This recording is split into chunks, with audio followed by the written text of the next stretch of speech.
Hello বন্ধুরা, দেখো আজকে আমি বানাবো আলু পোস্ত।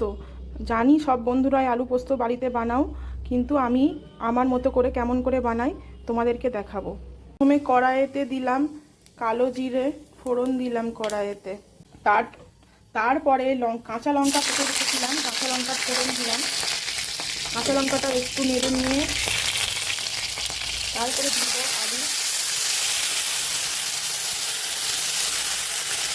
আলুটা দিয়ে ভালো করে এইভাবে নেড়ে নেব। একটু নেড়ে নেবার পরে সামান্য লবণ অ্যাড করব, ওর মধ্যে পরে অ্যাড করব একটু সামান্য লঙ্কা গুঁড়ো। তারপরে সবটাকে ভালো করে নেড়ে নেব। এইভাবে নেড়ে নেড়ে খানিকক্ষণ ওটাকে ভাজবো।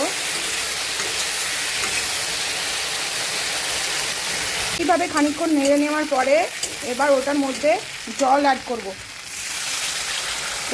পরিমাণ মতো আলুটা সিদ্ধ করার জন্য যতটা জলের প্রয়োজন ততটাই জল দেব। তারপরে এবার ঢাকনা দিয়ে দেব সিদ্ধ হওয়ার জন্য। এবার আমি সিদ্ধর জন্য ঢাকনা দিয়ে দেবো এবং গ্যাসটা সিম করে দেব। এবার আমি ঢাকনাটা খুলে নেব। খুলে আমি দেখব যে আলুটা সিদ্ধ হয়েছে কিনা। আমি একটু টিপে দেখব, যদি দেখবো যে আলু সিদ্ধ হয়ে গেছে এবং নুনটাও চেক করে নেব। তারপরে আমি তার মধ্যে পোস্তটা ঢেলে দেব। এবার পোস্ত দিয়ে ভালো করে আমি কড়াই আলুটার সাথে পাইল করে নেব, মিক্সড করে নেব। মিক্সড করে নিয়ে আমি কিছুক্ষণ 2 মিনিট ঢেকে দেব। ঢেকে দেওয়ার পরে তারপর 2 মিনিট পর ঢাকনাটা খুলে নেব। এবার নেড়ে আমার রেডি একদম আলু পোস্ত। এবার আমার একদম আলু পোস্ত রেডি।